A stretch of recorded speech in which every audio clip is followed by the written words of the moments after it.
Empezamos estos cursos hace 5 o 6 años.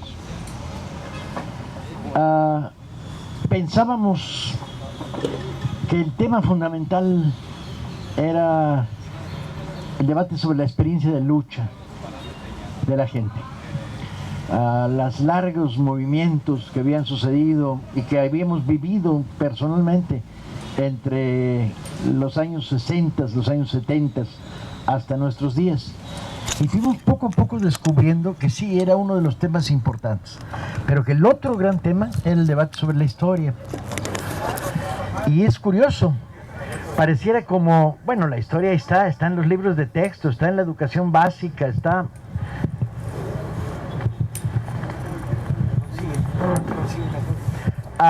la historia ya está, no hay por qué moverla, no hay por qué ponerla en la mesa.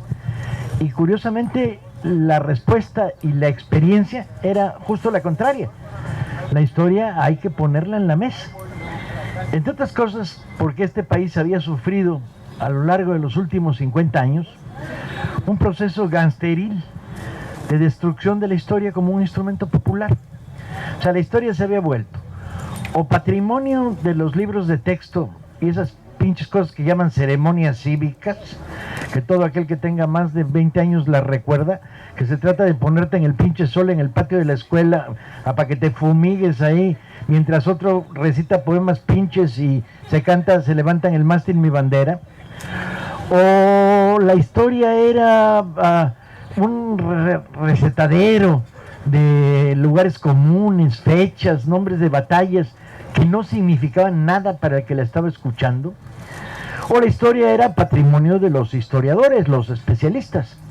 Por lo tanto, el que tiene el libro famoso y da clases en no sé dónde, escribe, y había perdido su sentido natural. La historia no es, ni puede ser eso. Material para hacer recordatorios sin contenido, o material para aburridamente aproximarte a algo con lo que no te identificas. La historia es precisamente lo contrario. La historia es identidad. ¿Quiénes somos? ¿De dónde venimos? ¿Qué está detrás de nosotros? ¿Con quién nos identificamos? ¿Cómo revisamos el pasado para proponernos el presente, para planear el futuro? La historia es simpatías, amores, adhesiones, voluntades, imágenes que se te quedan en la cabeza y que norman tu comportamiento. La historia es ejemplos, calores que te llegan del pasado y que van construyendo identidad nacional. Una vez preguntándole a unos chavitos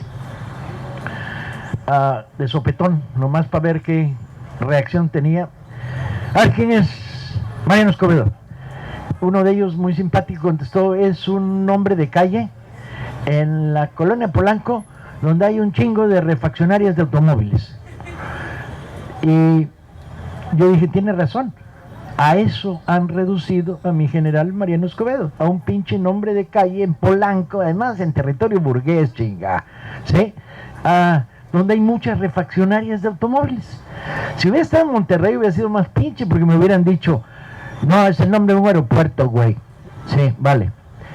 O es el nombre de una estatua, o es el personaje ese que está en la placa de la calle, o es la vaga memoria que tengo de cuando en la primaria y me dijo: no, oye, en Querétaro Maximiliano perdió la batalla y se lo chingó Mariano Escobedo. Ni siquiera lo dicen con esa gracia, sino de maneras mucho más frías, más tristes. Y uno dice: no se vale, de veras no se vale. Mi general Mariano Escobedo es una historia, y una historia que cuando la cuentas y la conoces está repleta de sabor, de calor, de identidad, chinga, ¿sí? Y cuando en las noches el Fondo Monetario Internacional, que nunca duerme, conspira contra ti, y el Banco Mundial conspira contra ti, y el presidente Peña Nieto, que quién chinga sabe quién votó por él, porque yo todavía no conozco a nadie que haya votado por él, conspira contra ti, y el gobernador de Veracruz conspira contra ti porque ese güey está dormido, conspira contra los ciudadanos, ¿no? Uno dice, ¿quién chingados me cuida los sueños? ¿Quién me protege en medio de tanta basura en la que convivimos y vivimos? Y yo no sé ustedes, pero yo sé, yo ya me organicé. Cuando me encuentro a mitad de la noche en medio de una horrible pesadilla con un güey del Fondo Monetario Internacional que dice, me voy a chingar a tus amigos, le voy a quitar el salario, el seguro social se va a ir a la goma, el petróleo se lo vamos a regalar a los pinches gringos, llega Pancho Villa Caballo y le parte la madre, ¿sí? Lo corretea, lo pistolea, lo zarandea, lo latiguea y luego todavía le escupe cuando pasa. A mí, mis sueños me protege Pancho Villa. Y ¿de dónde sale esta protección? Pues sale de haber estudiado, leído, escrito sobre Pancho Villa, recuperado el personaje, construido una afinidad entre el pasado y el presente. Me gusta mucho iniciar estos extraños cursos que estamos dando por todo el país, contando historias raras, porque de ahí sale los mecanismos de la identidad.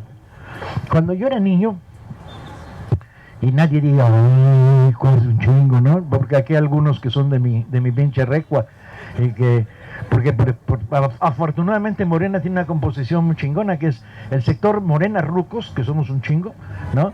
Que no nos ha pandeado ni el dinero, ni el calor priista, ni el basurero de la corrupción, y luego Morena Jóvenes, que están más pinches verdes que los nopales, pero bueno, traen buen rollo en la medida en que se han decidido a luchar por el país en el que viven.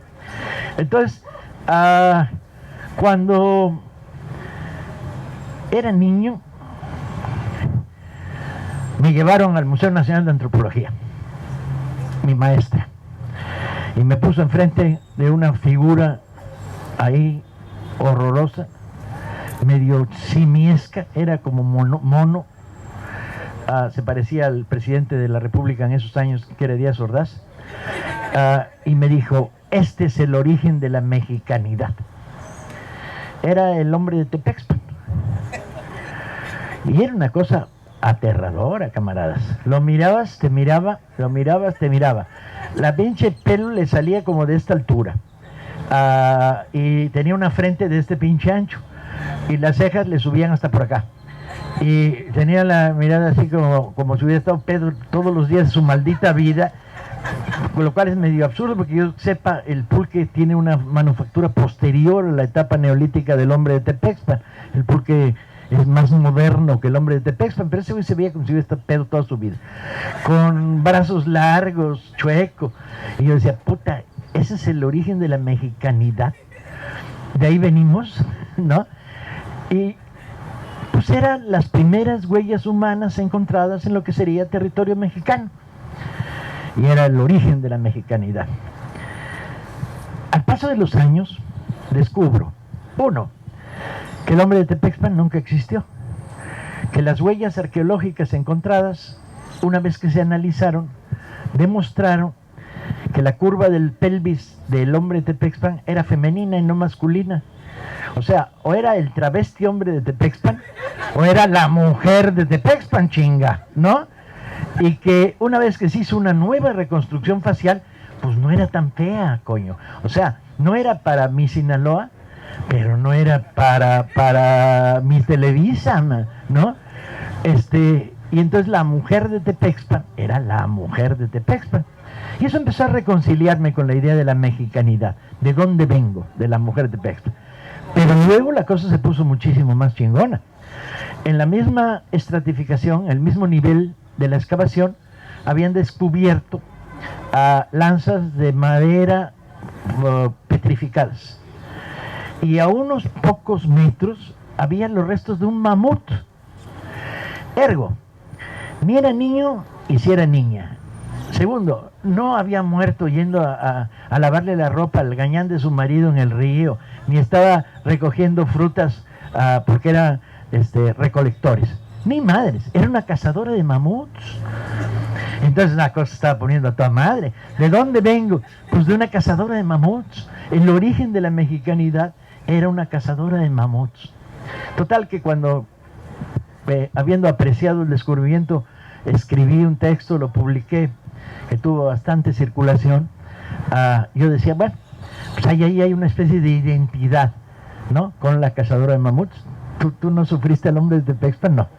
Al paso de los años estoy en Monterrey y llega el director del del Instituto Nacional de Antropología de Nuevo León y me dice, tengo dos noticias, una mala y una buena. Y dije, puta, en este pinche país siempre llegan y te dicen, tengo dos noticias, las dos malas, ¿no?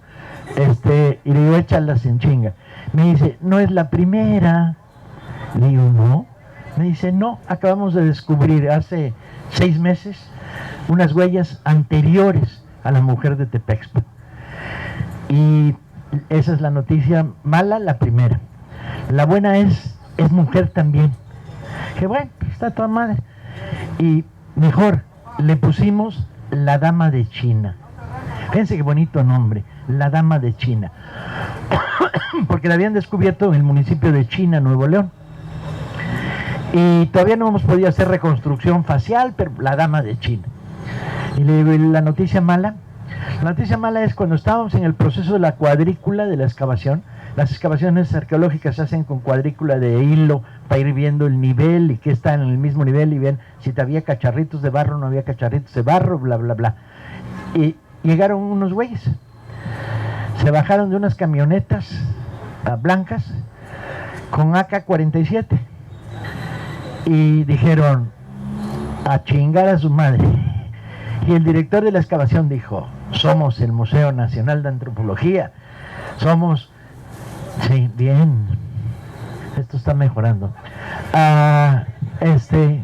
somos el Museo Nacional de Antropología, somos la patria, chingazo, estamos haciendo una excavación histórica importantísima, descubrir los rasgos de la primera, comillas, mexicana. Y los de la AK-47 cortaron cartucho y dijeron, a chingar a su madre. Y los corrieron. Por lo tanto, la excavación se encontraba suspendida en esos momentos y la Dama de China, pues habían logrado llevarse parte de los huesos para aplicarles la prueba del carbono 14 y poder fechar la época en la que había crecido, nacido y sobrevivido. Y luego se supo que como a 2 kilómetros del lugar de la excavación había una enorme reja electrificada de la cual salieron las camionetas para correr a los investigadores. No sé en qué ha terminado la historia, no he vuelto a tener contacto, pero lo que sí sé es las dos metáforas que se desprenden de esta historia. La primera, venimos de la Dama de China, que a su vez es la mamá de la mujer de Tepexpan, que a su vez es una cazadora de mamuts por extensión y en mexicano de mamuts, mamones, mandilones, o sea de machines jodidos en general. Y primera metáfora. Segunda metáfora, venimos de una mujer secuestrada por el pinche narco.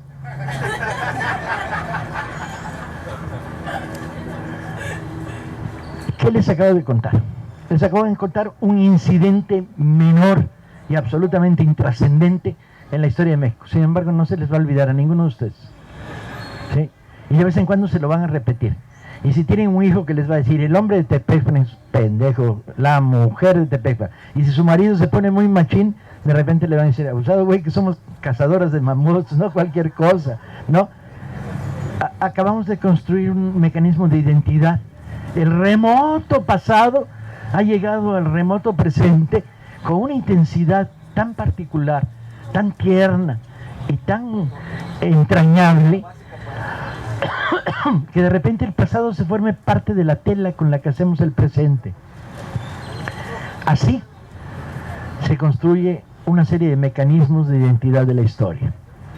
¿Historia de quién? Historia de los mexicanos. ¿Historia para quién? Historia para los mexicanos. Nuestra historia. Ni nos la quitan, ni la prestamos, ni nos la secuestran, ni se la llevan, ni la vuelven ceremonia cívica en nombre de calle. La rescatamos como historia del pasado, en la cual nos encontramos reflejados, encariñados, retratados, identificados. Y estamos construyendo identidad. Y ahí por qué nos hemos lanzado a lo largo y ancho de la República, dando cursos de historia de México no tradicional y para ciudadanos en rebeldía. La mecánica del curso. Vamos a intervenir quitándonos la palabra y pasándonos la palabra unos a otros. Somos vieja guardia ya en esto. Paco y yo nos conocemos desde el movimiento del 66 en la prepa. Estudiamos preparatoria juntos y estuvimos juntos en el movimiento 68. Incluso por 2 días compartimos una novia. Con la que yo luego terminé casándome y me fue de la chingada, o sea, se hubiera casado él con ella. Y militamos en el movimiento sindical y en la izquierda durante muchos años. Iniciamos esta batalla por la recuperación de la historia juntos hace muchos años y estamos en la idea y en el supuesto de que esta es una batalla importante.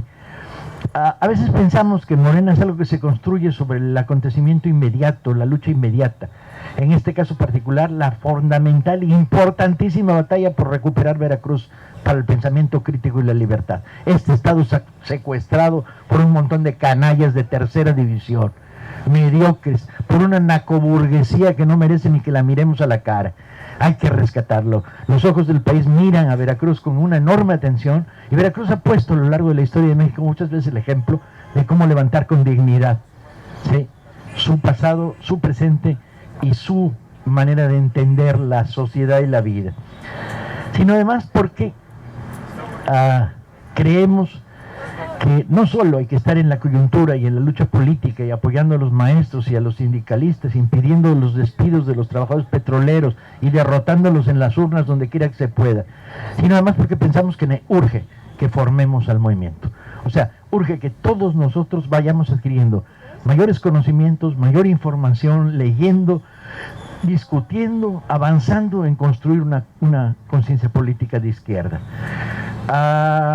Una de las debilidades de Morena es curiosamente la juventud del partido y que el PRD se robó y secuestró y corrompió cientos de cuadros de la mediana edad. No es casual que Morena esté formada por rucos y jovencitos. Lo de en medio se lo secuestra y son cargaportafolios de Bejarano o de los Chuchos, ¿no? En una buena parte, en otra parte están desgastados, quemados, tronados.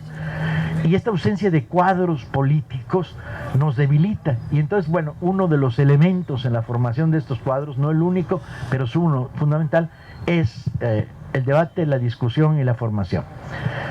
Vamos a proceder a lo largo de estos 2 días de la siguiente manera. Hoy hasta las 2, hasta las 3. Vamos a dar la introducción. Hoy en la tarde de 5 a 7, sírvanse dormir la siesta breve.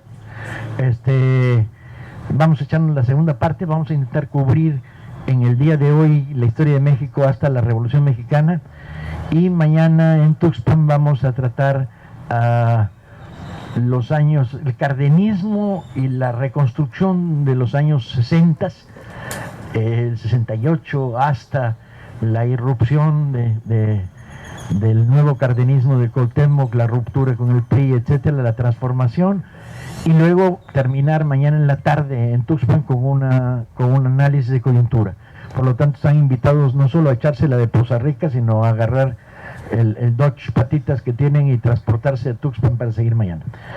Una última cosa que es, en el día de hoy vamos a regalar libros. La Brigada Paralela en Libertad, siempre que se presenta, regala libros. Traemos como 10 títulos diferentes, uno por cabeza, y luego se los van pasando de tal manera que circulemos. Traemos un chingo de libros, traemos como 300 o 400 libros, o sea que habrá libros para todos o no habrá patria para nadie.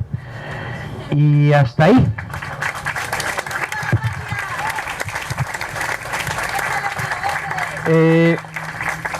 Hablando de los libros, nuestros compañeros van a circular un formatito para que firmen que recibieron libro, aunque no lo hayan recibido, lo van a recibir al final, pero para ir ganando tiempo, van a pasar las hojitas y las van firmando, por favor.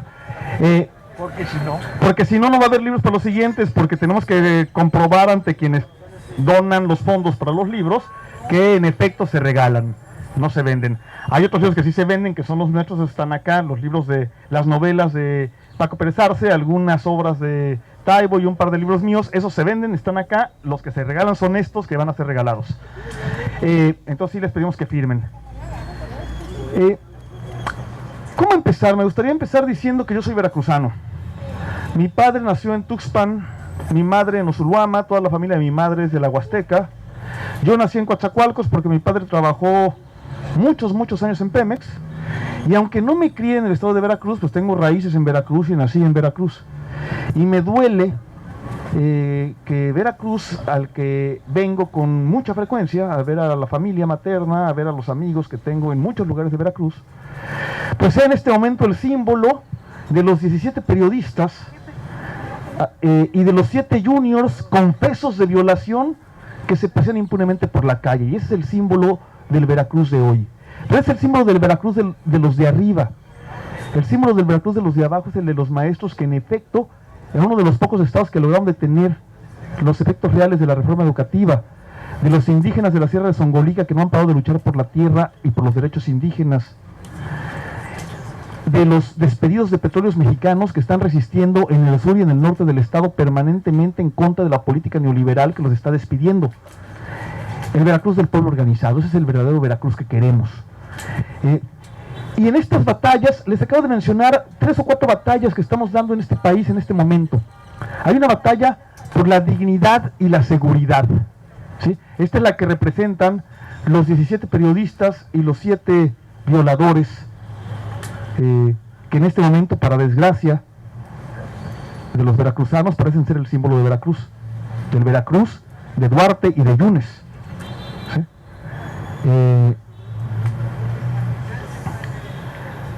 Hay una batalla por la educación que están dando los profes que resisten a esta última etapa de la devastadora reforma. Hay una batalla por los recursos energéticos que en Veracruz tiene enorme importancia. El cierre paulatino de la industria petroquímica y la entrega paulatina de la industria petrolera afectan sustantivamente al estado de Veracruz, ¿sí? Tanto o más que al resto de la República. Y entre todas esas batallas que estamos dando, también hay una batalla por la historia.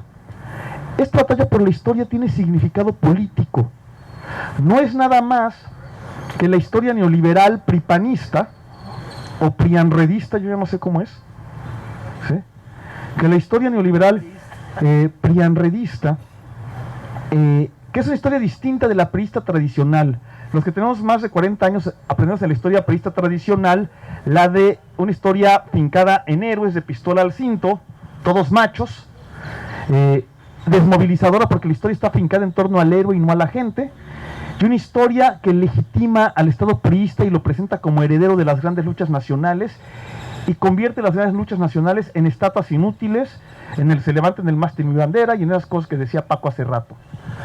Pero a partir de del régimen de Salinas, los neoliberales, ya se disfracen de priistas o de panistas, están en otra historia y nos quieren meter otra historia, y no es nada más porque a ellos les encante hacerle estatuas a Porfirio Díaz como en Orizaba, o porque se hagan pipí de emoción al ver los retratos de Maximiliano y del carruaje de Maximiliano, o porque les gusta Iturbide.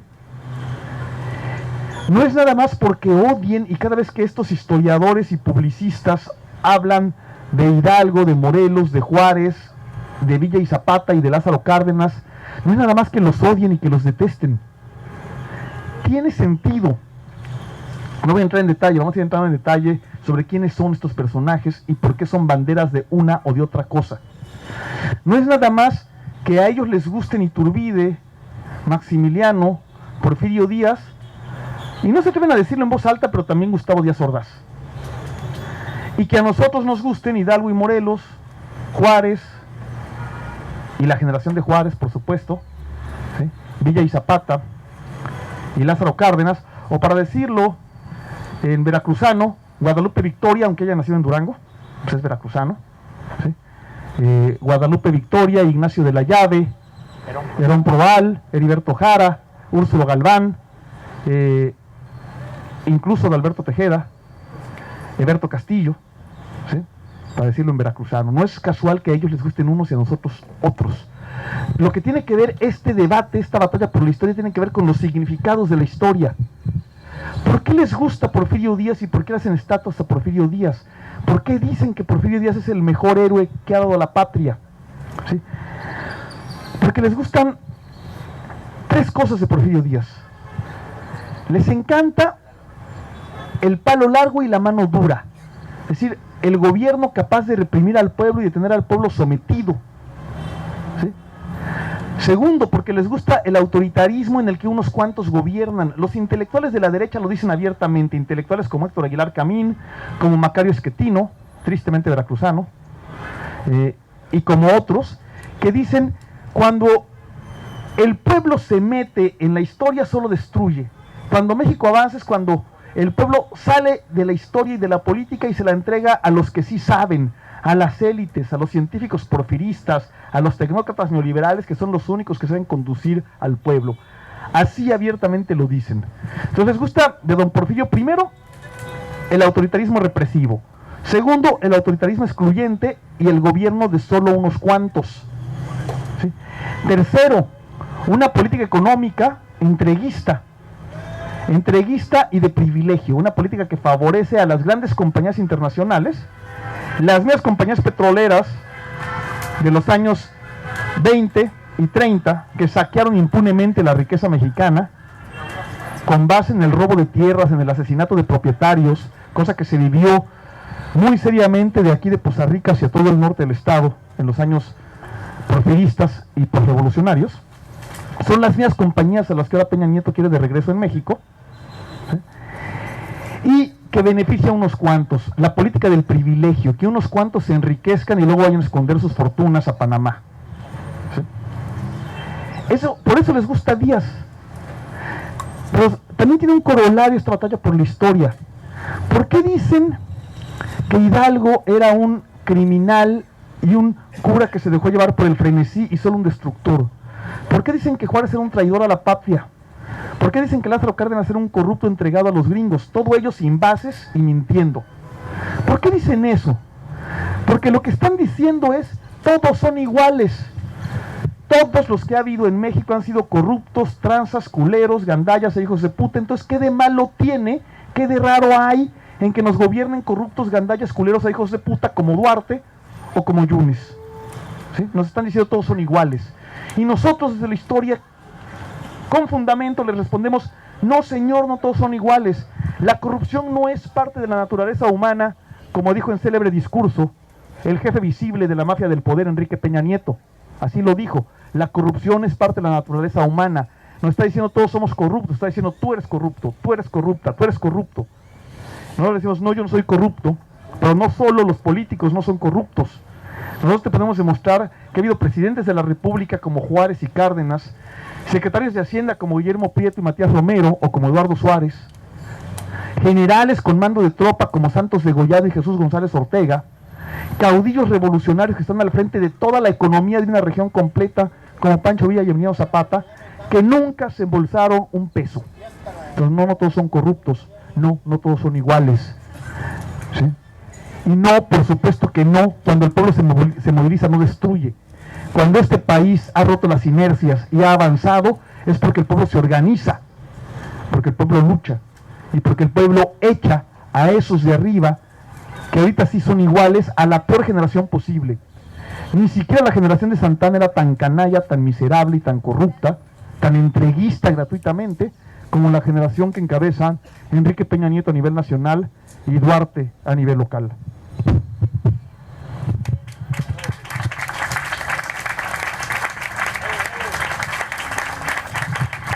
En efecto, hay una lucha por la historia. La historia está todos los días aquí. A veces no nos damos cuenta, porque el Estado, los medios de comunicación, Televisa, constantemente están tratando de vendernos, de convencernos de una versión de la historia, sin decir que están hablando de la historia. Un ejemplo muy claro de esto sucedió cuando empezaron a promover la famosa reforma energética, que se trata ni más ni menos que de privatizar el petróleo. Pero no querían reconocer, no lo quieren reconocer todavía, de que eso se trata, de privatizar el petróleo que pertenece a la nación. Se lo entregan ahora a los particulares, a las grandes empresas, transnacionales o nacionales. Es la privatización del petróleo.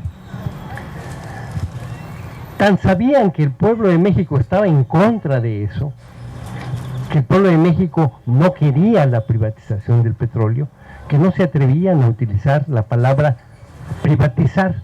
Decían, no se trata de una privatización.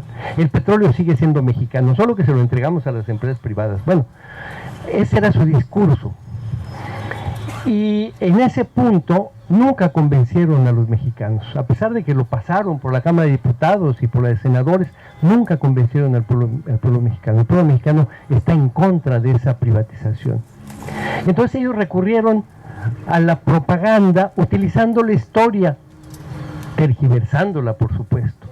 Hicieron una campaña que seguramente ustedes recuerdan, en las cuales aparecía Lázaro Cárdenas como promotor de la privatización. Nos querían convencer de que Lázaro Cárdenas en realidad fue el que pensó que había que privatizar el petróleo, lo cual es una aberración histórica. Y cualquiera de nosotros dice, ¿pero qué les pasa? Si Lázaro Cárdenas fue justamente el que expropió el petróleo, que quitó a esas empresas a las que ahora quieren devolverles el petróleo, y sin embargo gastaron muchísimo dinero en una serie de promocionales con música muy romántica sobre el futuro, en la que aparecía la propia imagen de Lázaro Cárdenas como promotor de la privatización. Por supuesto están tergiversando la historia y están utilizando a un personaje que es muy popular para confundirnos. Lo están utilizando con un discurso contrario a lo que él planteó. Ellos tratan de utilizar la historia para convencernos del proyecto que tienen. No es el único caso, ese fue el más evidente porque era verdaderamente aberrante ver a Lázaro Cárdenas promoviendo la privatización del petróleo. Pero todos los días están tratando de cambiar esa visión de la historia popular. Y uno de esos puntos es Porfirio Díaz. Entonces quieren decir, y lo dicen todos los días, si ustedes se fijan, en realidad Porfirio Díaz no era tan malo. Reconozcamos, entonces salen historiadores muy sesudos en la televisión y dicen, no, hay que ser serenos, ha pasado suficiente tiempo, podemos hacer un juicio más moderado, más reflexivo de lo que pasó. Y en realidad Porfirio Díaz fue el gran promotor de la economía, hizo los ferrocarriles, hizo que el país creciera. Y después vino la revolución, no lo dicen con estas palabras, pero es el discurso.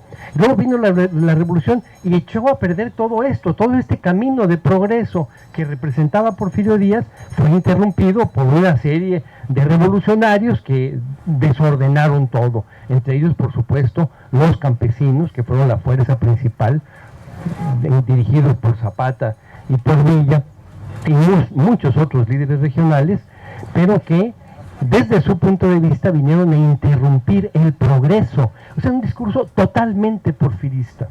Y claro, tienen que combatir una idea que está en el pueblo de México. El pueblo de México es zapatista, el pueblo de México es villista. Y basta meterse a cualquier fiesta popular y vemos que se cantan los himnos, los corridos a Pancho Villa o al personaje local que representa eso, que representa la rebelión. Entonces, su lucha por la historia es una lucha que está todos los días. Por eso tenemos que hacer este tipo de actos, para decirles, no todo lo que dice la televisión, no solamente no es cierto, están mintiendo y utilizan, como demuestra muy bien Pedro en un libro que por ahí espero que todavía haya, que se llama Los falsificadores de la historia, lo hacen arteramente mintiendo. Dizque historiadores profesionales que mienten arteramente para desprestigiar a personajes como Miguel Hidalgo. Miguel Hidalgo en realidad era un personaje que encabezaba a una serie de bandidos que lo que querían era hacer una gran revuelta. Casi lo convierten en el malo de la película. Igual que a muchos otros de nuestros héroes que están muy arraigados en la identidad nacional, porque con todo y todo, la escuela primaria durante muchos años sí creó la imagen de una revolución popular. Y ese sí es un elemento de identidad que está presente en todo el país. Y están tratando de desmontarlo. Yo me acuerdo que hubo un intento de borrar de los libros de historia algunos episodios que les parecían muy incómodos. Creo que era Cedillo, el secretario de el secretario de Educación, y hubo todo un movimiento de maestros para que no se distribuyeran esos libros que habían borrado de plano a una serie de héroes de la Revolución Popular para irlos sustituyendo poco a poco. En realidad no Hidalgo, mejor Iturbide, que es un discurso panista. Iturbide es el verdadero liberador de la patria. Hidalgo encabezaba una serie de indios que andaban por ahí haciendo burlote, pero no era para nada. El verdadero héroe, en realidad, pensémoslo bien, es Iturbide. Un discurso totalmente panista. Pero no se trata de una lucha frontal leal entre dos formas de pensamiento. Se trata de una lucha desleal. Ellos tienen los medios de comunicación y se atreven a mentir arteramente para tratar de sembrar esas ideas. Pero también hay una respuesta. Tampoco el pueblo de México está inerte.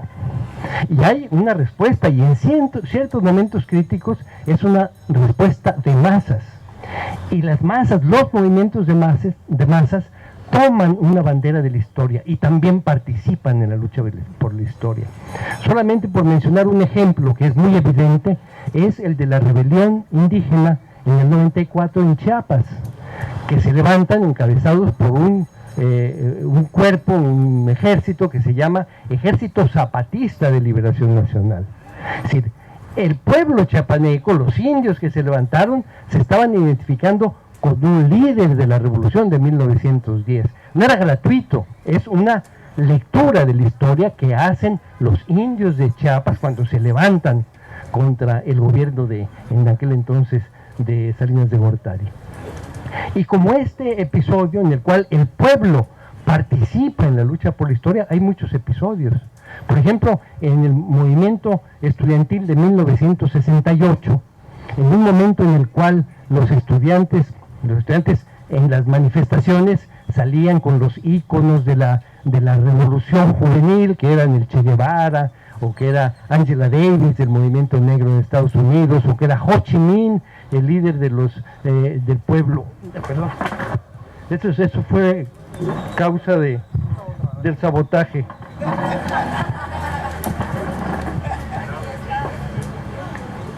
Ho Chi Minh, que era el presidente que encabezaba la lucha del pueblo vietnamita.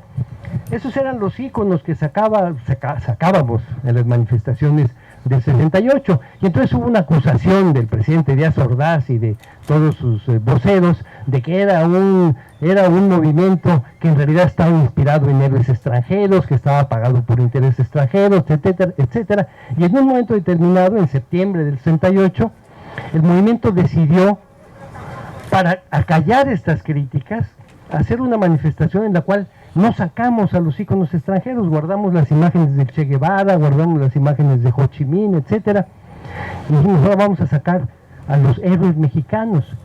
Y el movimiento estudiantil del 68, masas, 400,000 en esa manifestación de septiembre, salimos a la calle con las imágenes de Pancho Villa, de Emiliano Zapata, de Rubén Jaramillo, de Flores Magón, es decir, el movimiento, no un ensayista, no un intelectual que diga yo tomo partido por esta línea, no, un movimiento de masas dice nosotros tenemos nuestra versión de la historia y es esta.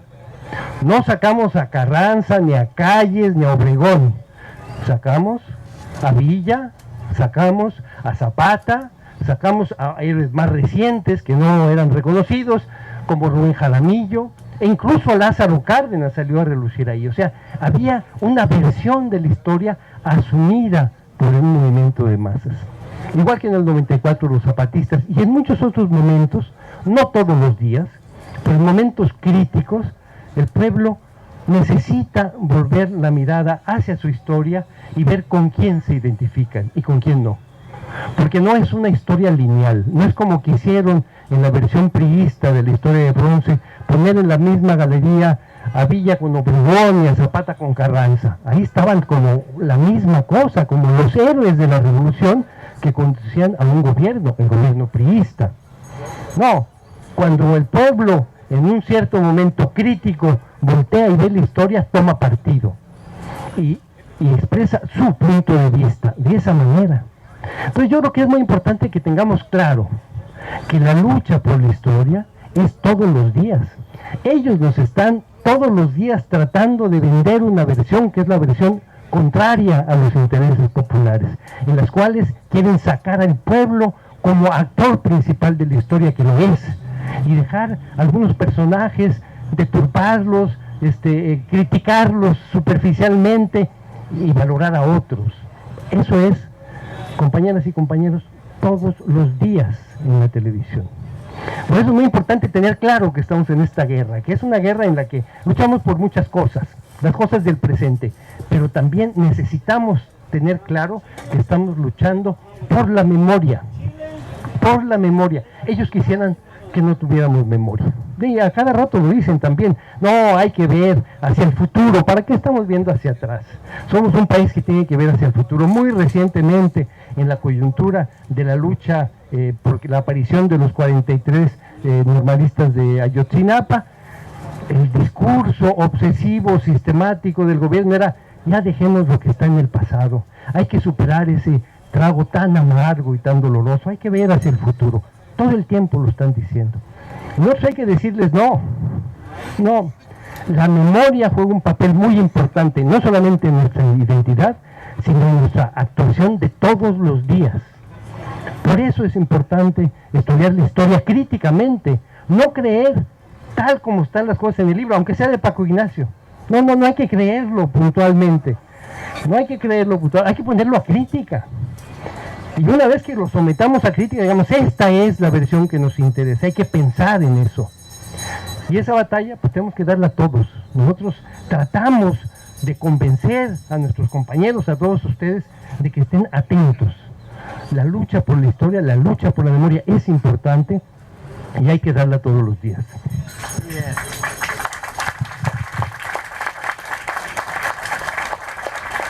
¿Están listos para el capítulo 2? Bien, capítulo 2. Yo estudiaba en la Escuela Nacional Preparatoria junto con mi compañero Paco Pérez Arce y teníamos un maestro que era terrible.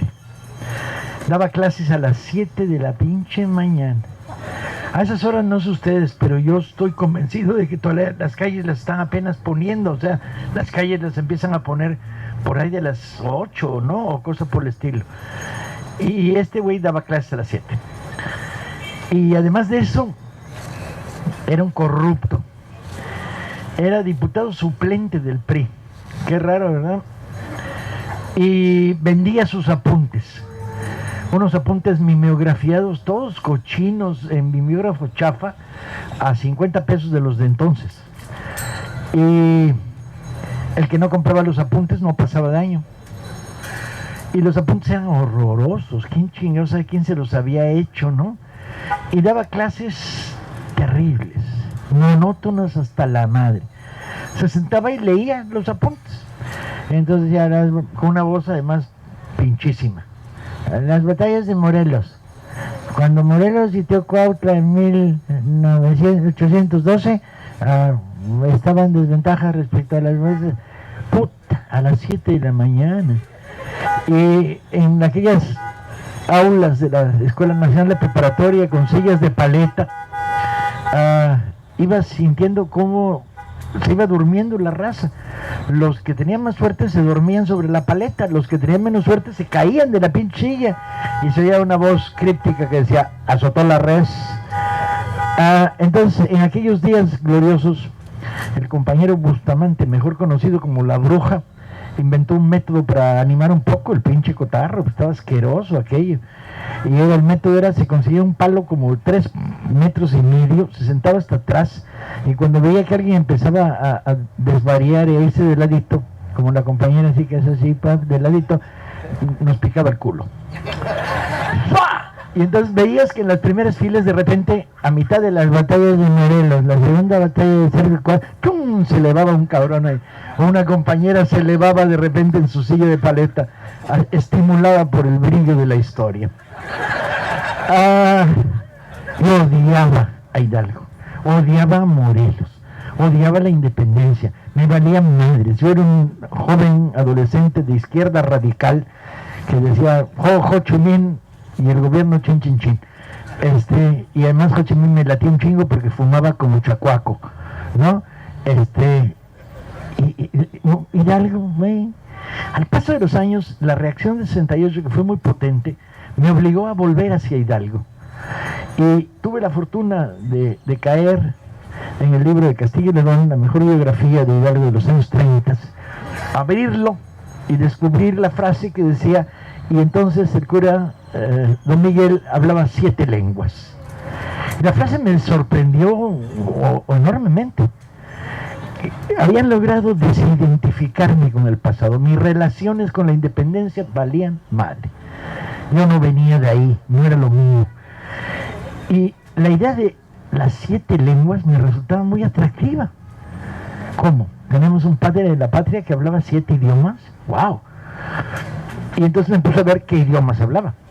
Y ahí empecé a leer sobre Hidalgo y descubro, bueno, que hablaba evidentemente castellano, el lenguaje de la Nueva España. Y hablaba latín, claro, era cura. Y hablaba francés. Pero no solo hablaba francés, tenía un nivel de habilidad grande en el francés que le había permitido en un determinado momento de su carrera, cuando lo mandan exilado fuera de la Universidad de Nicolaita, le había permitido traducir a Molière, que estaba prohibido por la Inquisición, y había traducido el Avaro de Molière. Entonces dije, a toda madre, este pinche cura empieza a parecerme interesante, ¿no? Traducía a Molière para escenificarlo en el atrio de la iglesia, donde los vecinos llegaban con sus sillas, las ponían, y además había ligado a la primera actriz, de la que solo sabemos que llamaba Micaela y que tenía ojos muy bonitos. Y entonces el interés creció, y descubro que a través de sus relaciones con los jesuitas había adquirido el francés como una manera de integrar ideológicamente el pensamiento de la Revolución Francesa, lo más avanzado en esos momentos del siglo XIX. Y hablaba italiano, porque el estudio y el interés por el mundo del Renacimiento, la pintura, el arte, lo había llevado al italiano, y había leído a Maquiavelo en italiano. Y entonces la cosa me parece más interesante todavía. Este padre de la patria me empieza a latir bastante, pero nomás eran 4 y los otros 3, y empiezo a rastrear en todas las biografías que me encuentro de Hidalgo, empiezo a comprar libros en las librerías de viejos sobre Hidalgo, y descubro que hablaba náhuatl, otomí y purépecha o tarasco. Hablaba 3 lenguas indígenas, el desdichado, no una, 3. Y entonces empiezas a explicarte cosas. Dices, entre el momento en que se produce el grito de Dolores y el momento de la llegada a Guanajuato y el motín que derrota a los gachupines en la Lóndiga, el tipo había recorrido las comunidades y les había hablado en lengua. Les había dicho en otomí, en náhuatl, ¿sí? Les había dicho, levántense y destruyan el viejo orden. No les había tirado el rollo que está recogido en alguna de sus cartas de, bueno, Felipe está en español, está en manos de los franceses, y entonces, no, les había dicho quemen las haciendas, les había dicho saqueen las trojes y tráiganse el maíz. El ejército de Hidalgo, entre la salida de Dolores y la llegada a Guanajuato, tiene 25,000 indígenas con palos y piedras armados. ¿Cómo levantas un ejército que en el equivalente de hoy equivaldría a qué? A 500,000 de indígenas. ¿Cómo lo levantas? Diciéndole, no, miren, mis estimados, pues Fernando VII, ni madre, los levanta diciendo, llenen de agua, aneguen las minas, ahí hay trabajo esclavo, rompan la esclavitud, destruyan la esclavitud. Era el dirigente de una rebelión indígena. Entonces mis amores por Hidalgo empezaron a crecer exponencialmente, y me dediqué cada vez que podía y tenía un rato a estudiar a Hidalgo, y cada vez que lo estudiaba más contento me ponía, hasta que llegué a una encrucijada que les transmito con mucho cariño para que se diviertan. ¿Qué es y cómo era Hidalgo? Y me pregunto cómo era Hidalgo, y encuentro 2 o 3 retratos verbales por testimoniantes de la época que dicen que parecía más viejo de lo que era. Bueno, el problema es que tengo que colocarme en época. Viejo en el siglo XIX al principio era 50 años, ¿sí? Y era encorvado, sí, vale, y buen jinete. Mira, y entonces ¿por qué todas las pinches estatuas en este pinche país tienen a Hidalgo a pie? ¿no? Y traía un pistolón de este pinche Forge. ¿Y por qué todas las pinches estatuas de este país tienen un hidalgo desarmado? ¿Sí?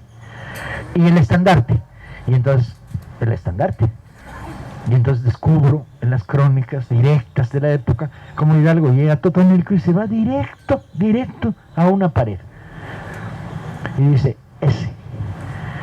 Y los indios que lo acompañan, y los rancheros que lo acompañan, que son pocos, y las tropas de Allende, que son muy pocas, desclavan de la pared un enorme lienzo de madera. ¿Sí? No es un estandarte, el estandarte de Hidalgo nunca existió, el de las imágenes de las plazas, de la banderita, no, es un pinche lienzo de madera de 2 metros, que le tuvieron que poner una cruceta de madera en la parte de atrás, clavarlo, y lo cargaban por turnos los indios que iban hasta adelante de la horda de Hidalgo, porque era una horda.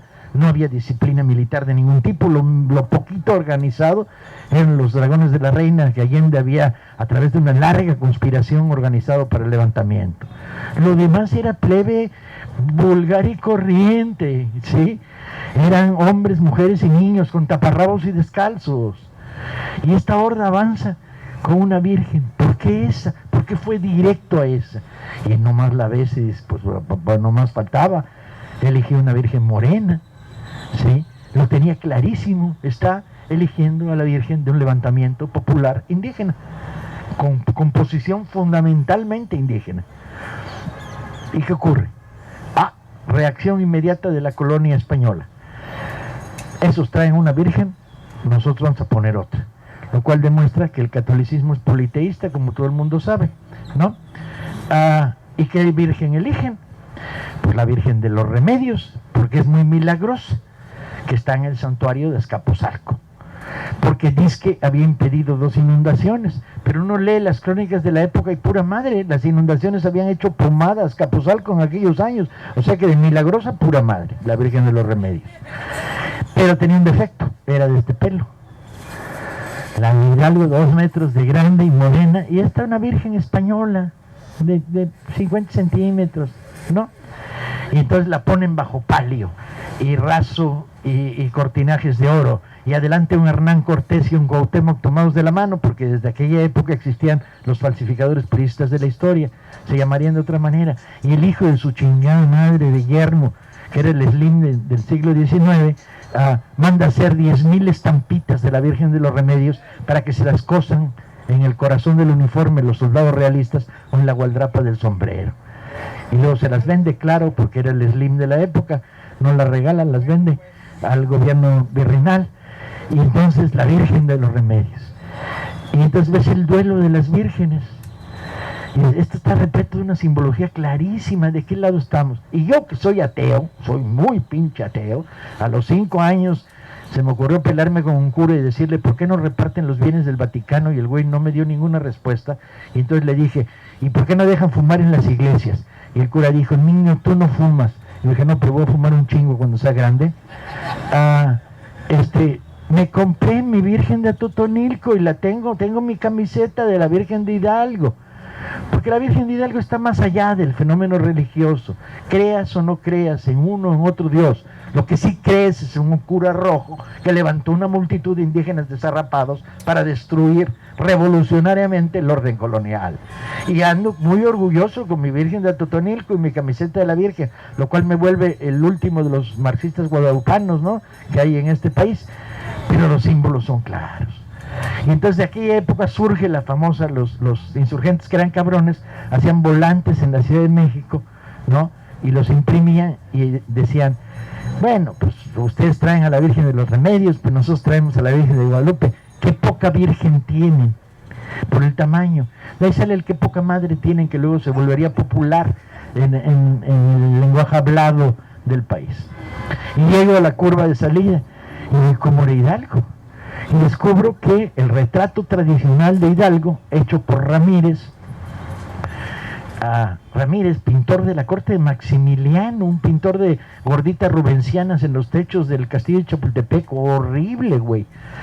Lo manda Maximiliano que le haga un retrato del cura Hidalgo, porque no hay retratos en vida de Hidalgo. Hidalgo nunca fue dibujado ni retratado, y desde luego no podía haber sido fotografiado, ¿verdad?, porque la fotografía no existía. Y entonces, ¿de dónde sale la imagen de Hidalgo? y descubres que Ramírez, mandado por Maximiliano, se va a Guanajuato, pregunta y vuelve con un retrato de Hidalgo. Y la pregunta es, ¿de dónde lo sacó? Y la respuesta es maravillosa. La respuesta es, en la corte de Maximiliano había un botánico de origen luxemburgués que era amigo de Ramírez y que lo acompaña a Guanajuato. De tal manera que el padre de la patria, que hemos recortado en estampitas 252,000 veces en todas nuestras escuelas primarias, secundarias, y si éramos muy pendejos también en la prepa, ¿sí? El padre de la patria, de todos los billetes, de las estatuas, de los cuadros, no existe, es una fabricación.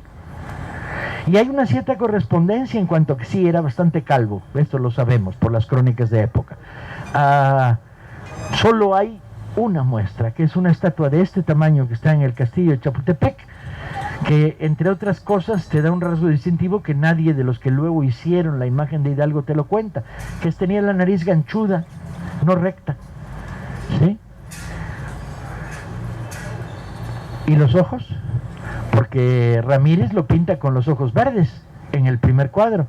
Un año después hace un segundo cuadro, pero su amigo el botánico luxemburgués había salido culeado para Europa porque ya nos estábamos chingando Maximiliano en aquella época, y entonces nomás le ponen los ojos cafés, y a partir de ese momento los cuadros sobre Hidalgo muestran un personaje que tiene los ojos cafés, azules, verdes, ya nomás le falta ojo de vampiro rojo, negros.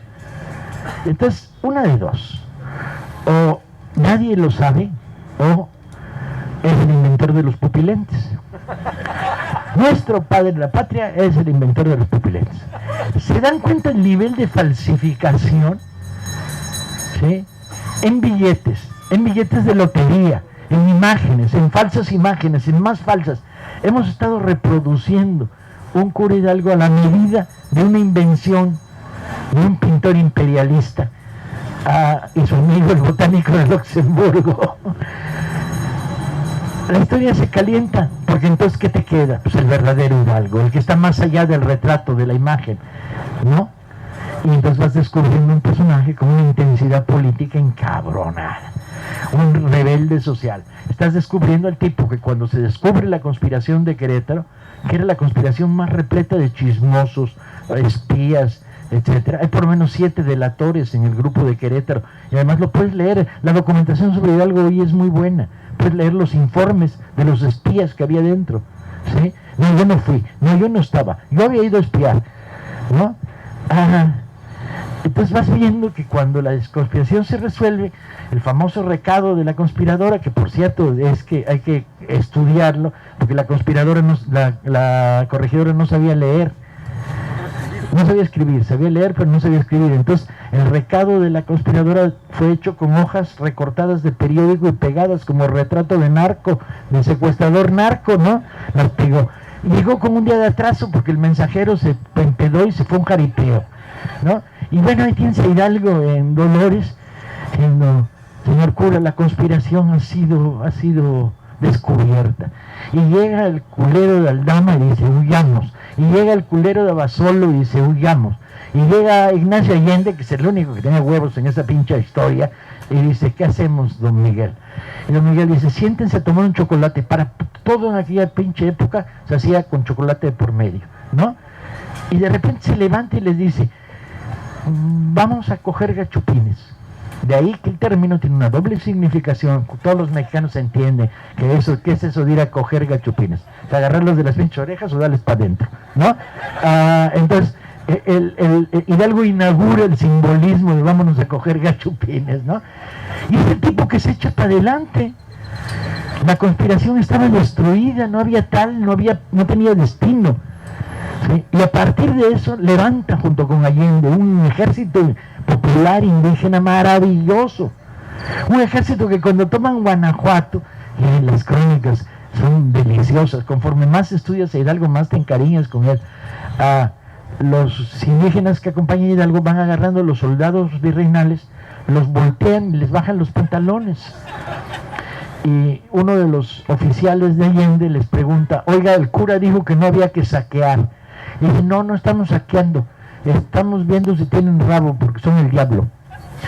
Hoy los mexicanos traemos unas ganas locas de bajarle los pantalones a Enrique Peña Nieto para ver si tiene rabo, chinga, ¿sí?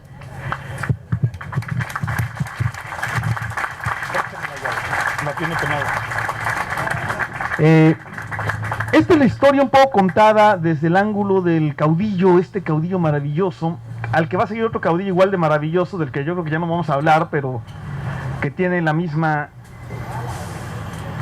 fuerza simbólica y la misma fuerza real, que es el cura Morelos, ¿sí? Pero también hay otra forma de contarlo. Los falsificadores de la historia de los que yo hablo en este libro, que creo que todavía quedan, y si no hay otros en el coche, sí, ahí quedan un par. Los falsificadores de la historia, es decir, los intelectuales de la derecha, estos que salen en los medios, dicen que Hidalgo es un cura loco, un cura que enloquece, se deja llevar por el frenesí de sangre y se dedica únicamente a la destrucción, llevando una horda de indios ignorantes, rencorosos,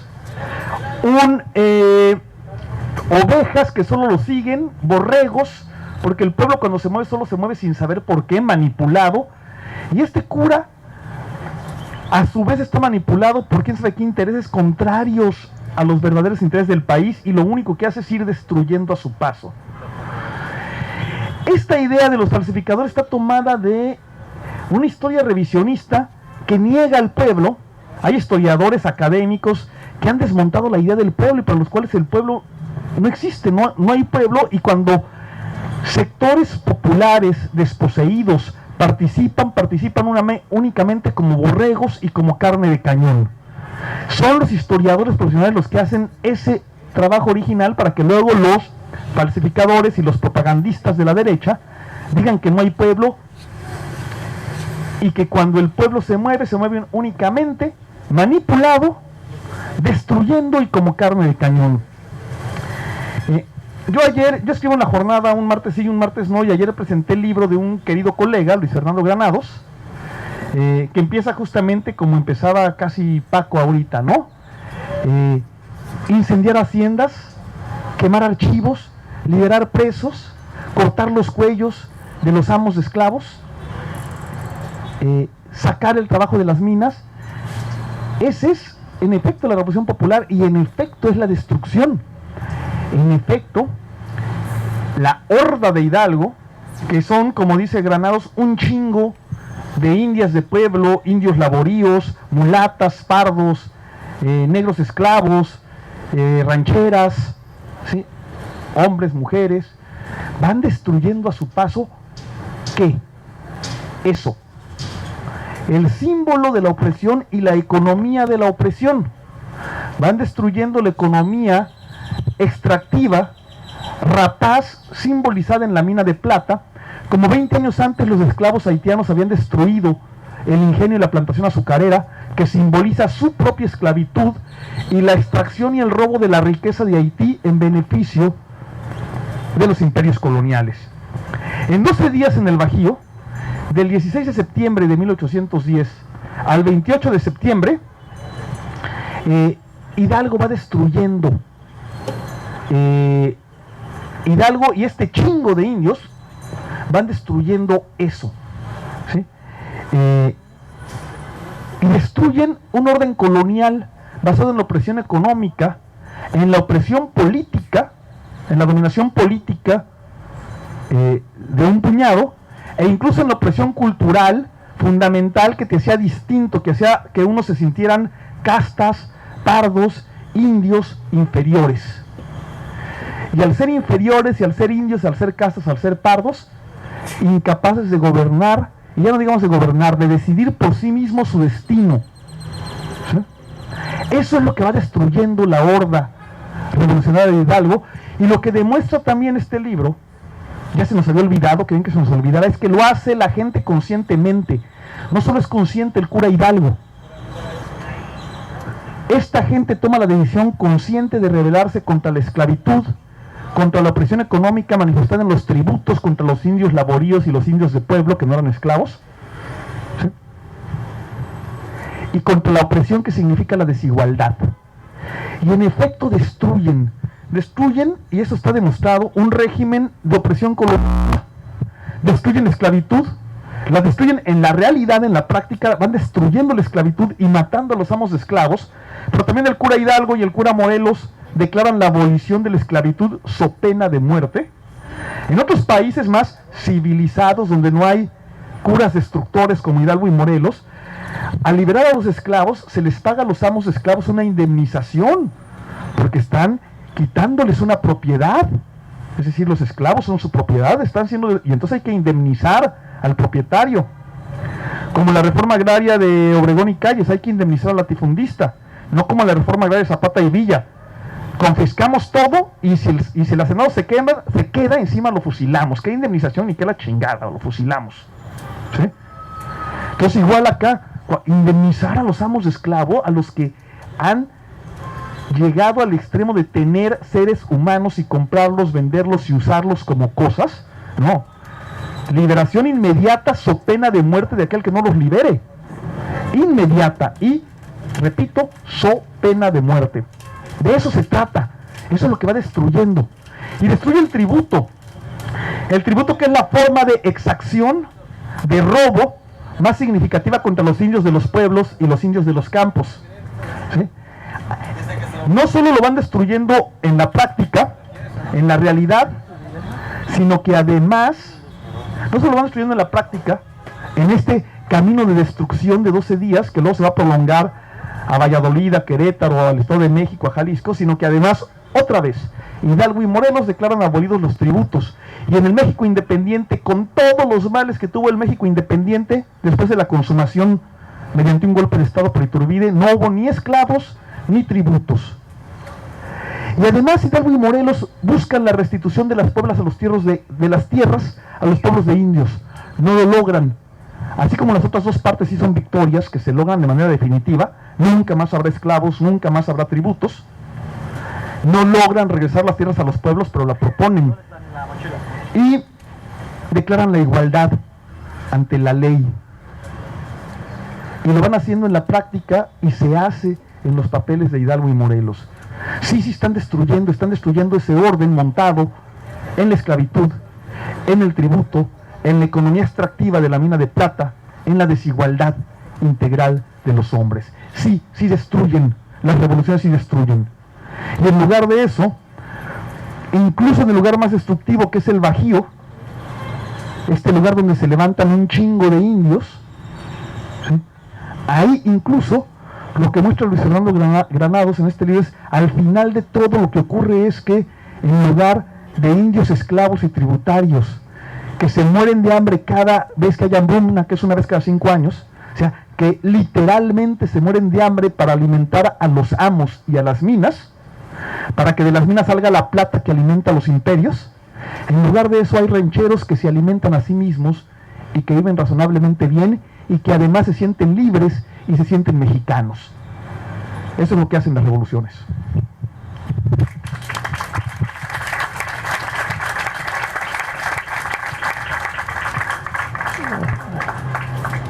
Muy brevemente, porque ya es la hora del recreo. Miguel Hidalgo es un ícono. Como nos contó Paco, no sabemos exactamente cómo era físicamente, históricamente, salvo esa estatuita que hay ahí en el castillo de Chapultepec, que tampoco está muy claro sus rasgos, está vestido de una manera un poco rara. Entonces no sabemos exactamente cómo era. Alguien lo inventó, lo pintó, y a partir de ahí hemos tenido la imagen de Miguel Hidalgo. Yo digo, no importa si esa imagen se ajusta o no a lo que era Miguel Hidalgo, depende cómo lo veamos. Si nos quieren plantear a un Miguel Hidalgo pacífico, tranquilo, padre de la patria, anciano, que no levanta un arma o no tiene un arma ni por casualidad en las manos, eso no tiene que ver con la imagen, con sus rasgos, sino con la actitud que tiene. Y hay quien ha visto a Hidalgo de otra manera, como un hombre, como un verdadero líder de masas, como un personaje que llamó a la revolución, una imagen flamígera como la que pintó Orozco en los murales en Guadalajara. Ese es el mismo Hidalgo, los mismos rasgos físicos, a lo mejor falsos, pero con una fuerza de un verdadero libertador. Y eso es finalmente lo que a estas alturas de la pelea importa. Las revoluciones no son bonitas. Los levantamientos son sangrientos. Se pagan cuotas muy altas de vidas.